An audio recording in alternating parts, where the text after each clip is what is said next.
Welcome to the Innovation Corner at i24 News. I'm Natalie Ehrlich. Well, demand for Alibaba's stock market debut is proving even stronger than expected after reaching its target. The Chinese e-commerce giant is now upping its goal to $21.8 billion. And here to discuss further, we're joined by venture capitalist Andreas Stavropoulos, a partner at DFJ in Silicon Valley, which has over $7 billion in committed capital, and he specializes in e-commerce innovation. Thank you very much for joining us. Great to be here. Thank you for having me. Well, what is behind this huge investor demand behind Alibaba?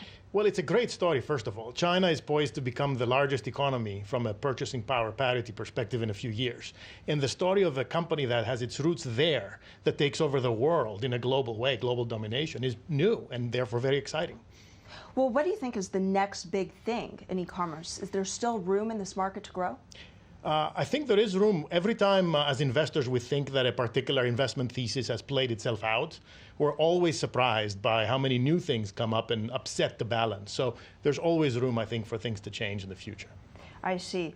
Well, what do you think is the next big thing in e-commerce? Because this is your specialty. Right. Well, one of the things I've been talking about is the reinvention of retail in general. I think the idea that we get in a car and drive to a mall to look at otherwise commodity type items is going to be for the birds in the future. Everything will be coming to us in a completely personalized way, potentially with even different prices or bundles that will be personalized just for us. And the ability to go and buy things will just become that much easier. Well, how will it become more personalized? So there's companies out there. We're investors in some. One that comes to mind is Rich Relevance, that does a very good job of analyzing the data about what it is that we like, how do we, other people like us, make recommendations about the types of things that we might be interested in, and just do a better job of not showing us stuff that predictably we're not going to like. So for example, when you go into a store, it's set up in a particular way and it's the same for everyone. Imagine going into a store and the store being rearranged just for you. No such thing as sizes that are irrelevant to you. No such thing as colors that you don't like. Well, with a digital economy, you have the potential to do exactly that. So I think you're going to see more and more of that type of innovation happening. Well, how are these e-commerce innovators incorporating social media data and even apps to make this happen? Well, it turns out everything we do on the web leaves a digital footprint. And that can be slightly scary because it has implications about privacy, about who knows what about us. That's the sort of bad or scary side of the business.